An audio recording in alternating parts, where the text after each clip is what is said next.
Um, so today, it's always today. Okay, should I just start out by saying I want to talk a little bit about pentatonics and specifically open pentatonics because a lot of people seem to know their pentatonic boxes, their boxes, which we know that, we kind of want to break out of the box. Even having that term is kind of a sign that maybe it's not the best way. But I see a lot of people know their, you know, minor pentatonic and major pentatonic positions, and some people even know all five pentatonic positions. But the reason I want to focus on open pentatonics is because it shifts your perspective and it allows you to kind of explore the phrasing of pentatonics in a way that I think becomes more musical. It also, having, an open string as context to kind of come back to as you're working on things, it makes it gives you an opportunity to hear what it sounds like in context with the root of the main chord. And you can also throw in some other chords as you're playing.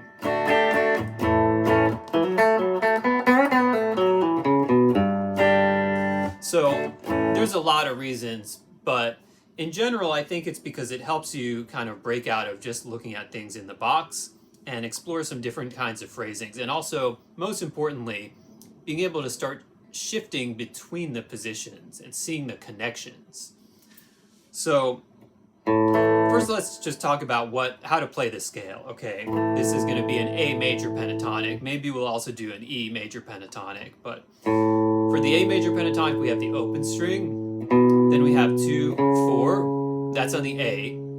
Then on the D string, we have, not open on the D string. Let's do it. So A string, open, 2, 4. D string, 2, 4. G string, 2, 4. We're gonna slide up to 6. Okay, and let's look at that much. I assume you're following along, so I kind of want to go piece by piece. So open, 2, 4. Then on the D, 2, 4. On the G, 2, 4. And then we're going to slide up with the third finger. Once we're here, we're going to shift over with our first finger to go to the B string on the 5th fret. Now we're going to play 5, 7. And then on the high E, 5, 7. And reach for 9. So again, from that sliding into the 6th fret with the third finger, then shifting over with the first finger. 5, 7, 5, 7, 9. Let's play it back down. 9, 7, 5, 7, 5. Shifting back with the third finger. 6, 4, 2, 4, 2, 4, 2, open. To the point, these open scales, they also allow you very easily to play some double stops. So even though these notes that I'm about to show you for the double stops, they're not all in the pentatonic scale, I think they're a really important part of how we play these open pentatonics. So as we're going up, we can see here that these two notes are both in the scale, right? Before we were shifting over, but if we're going to play up and then come back down, maybe we'll grab that with our second finger instead of shifting over. And then that makes it a double stop if we're playing both notes at the same time.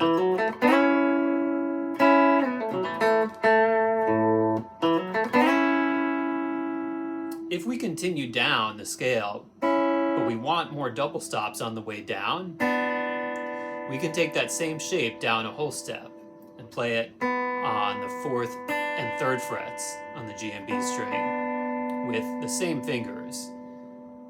Then switching to the first finger, and still on the G and B strings, we're going to bar those G and B strings at the 2nd fret.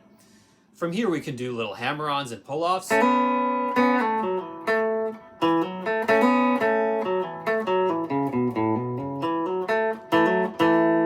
Same thing on the D and G strings. Okay, we can use these double stop.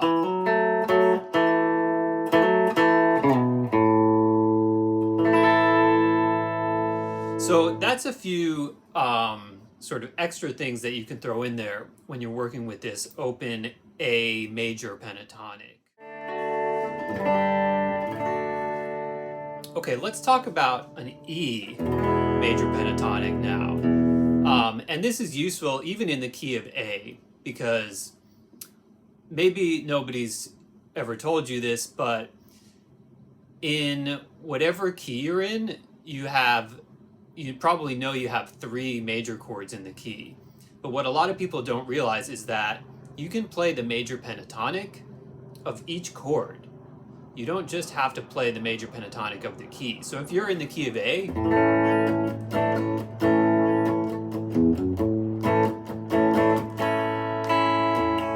and then you're switching to the 5 chord, yeah, you could keep on playing in that same scale because it's in the key. The more sophisticated way to play that kind of a change would be to actually switch to your E major pentatonic. So let's look at that. It's going to be pretty similar, but because of the difference in, the tuning difference between the G and B strings, it's going to be a slightly different shape. So we're going to start the same open, 2, 4 on the E string, then on the A string, 2, 4 on the D string, 2, 4, and we're going to slide up to 6, and then we've got 4, 6, and then shifting the first finger over to 5, 7, sliding up to 9, and we can grab, with the first finger, we can grab the 7th fret, and then the 9th fret here. So starting over, so you can see it opens up a lot of kind of opportunities for sliding and double stops, hammers and pull-offs.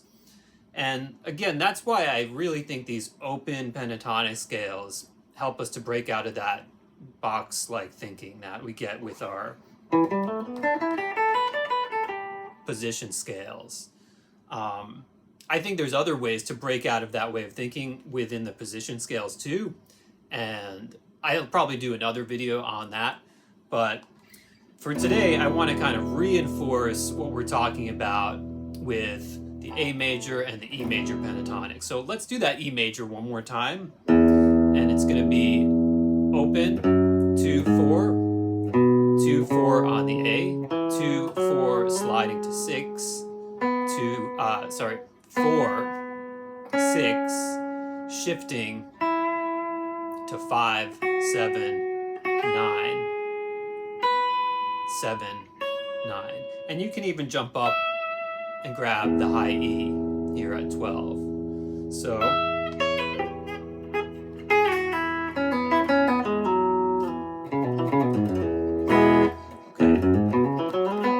So same thing, let's look at what double stops we have available.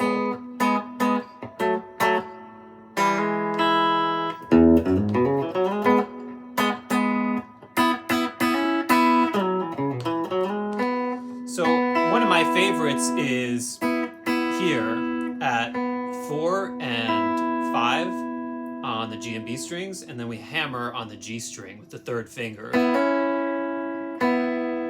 And from there we can kind of slide down. This is a really important piece of blues vocabulary. This isn't something I made up. This is obviously, you hear this all over the place, but to know how to do it and how to execute it and how to phrase within the constructs of these kind of shifting open pentatonic scales, as I call them. They're not really open except for the open string, but I think I've heard other people refer to them in the same way. And I'm just saying we're not in those 5 boxes that, a lot of people learn, and they learn them and they think, oh, great, like I really know my pentatonics now. And it's funny because, you really do, like if you know those 5 positions. So I'm definitely not saying not to learn the 5 positions, but what I am saying is there's so much you can do and kind of so many doors that get opened up when you look at things from a new perspective, and different double stops that you start to see. Um,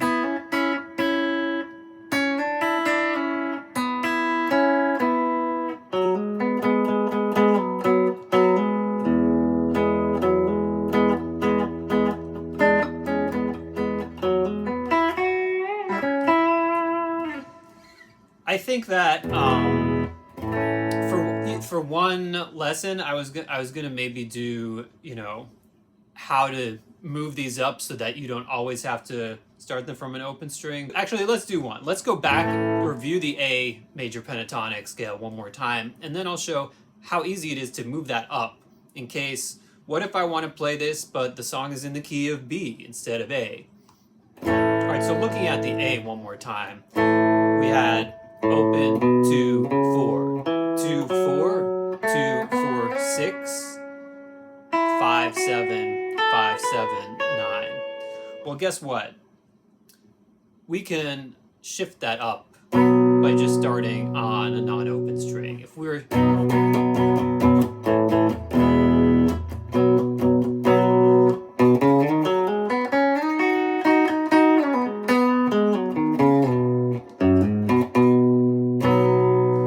it's as easy as that. You just start on the fret, and you just kind of have to shift, how you're looking at the scale. But it's the same thing as how your open chords are the same as your bar chords.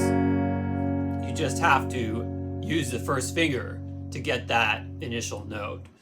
Same thing here with this scale. So instead of an open string, you're starting on the 2nd fret, and then you're going to slide the 3rd finger up, and then from there on,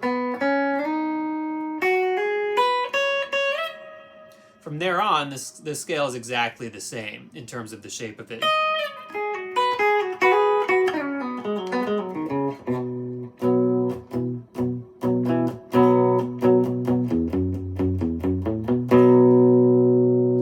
So I hope this is helpful, and I hope you had fun, and I think that's hopefully, that's the point of all of this, is to have fun.